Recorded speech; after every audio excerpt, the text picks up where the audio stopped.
Guys, look at this ear.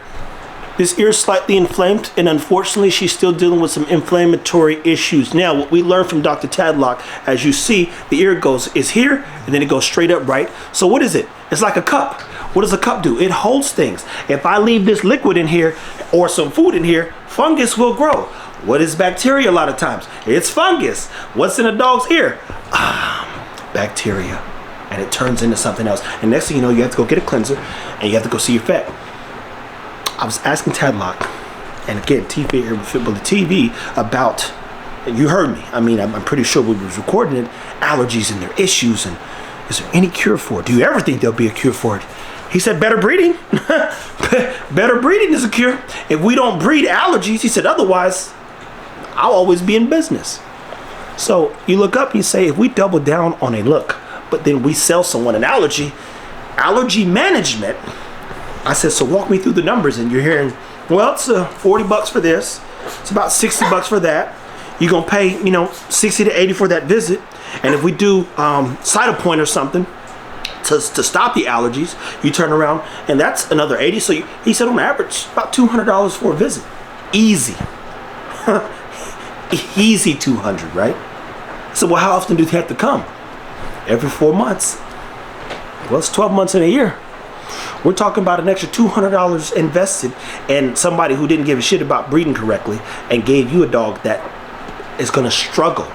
And I get the messages. I get a message of guys saying, hey, he actually sent me the picture. His dog was so inflamed and so itchy, he scratched his eardrum out. Think about that. If ever you was a kid and you had them chicken pox, you just couldn't stop itching. So imagine a dog being so inflamed and so annoyed and so irritated that they're just scratching like psychopaths. Now, she's been doing a good job. Oh, and the other thing is, guess what? What does a dog do when its ears are annoyed or they just keep shaking their head? And so it literally prevents some people who like to have their dog in the room or even in a crate in a cage, keeps them up all night. This thing really turns into a whole trickle thing. So if you have a dog with allergies, what are some things that you can do? For one, see if you can find what it's allergic to. That'll clearly help the dog's quality of life. Second, if you do run a full panel, it's going to cost you a bag. Because we asked him, I said, hey, how much is it to do that such and such test? Oh, it's $300. And it don't even cover food. So mind you, he's going to assess grass and all this other stuff if he takes the dog's blood with this one machine. But we're not even talking food. So shout out to 5 Strands because they do the food thing. I don't know how accurate it is. But all this stuff gets expensive because we're trying to manage longevity, right? But when I'm looking at an allergy in the ear, you say, hey, clean the ears twice or once a week. If you have a dog that's accustomed to allergies or deals with them regularly. If you're feeding bad food, change your dog food, people. Change your dog food. An inflamed dog is not a happy dog. And gut health impacts mood. Mood does what?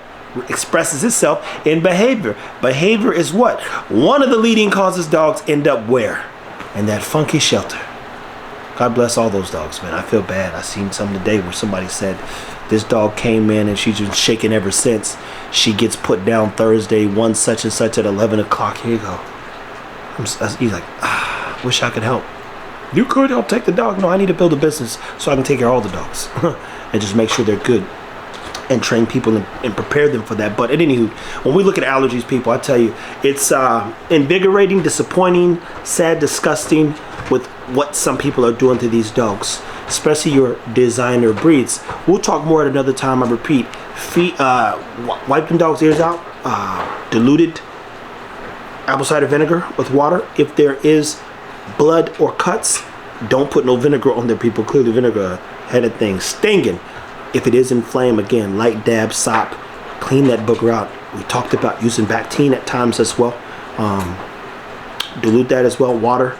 And then I'll come up with some more solutions for you guys. But we've got a lot to learn, and we got a lot of leading to do. Most importantly, by example, guys. Keep taking care of your dogs.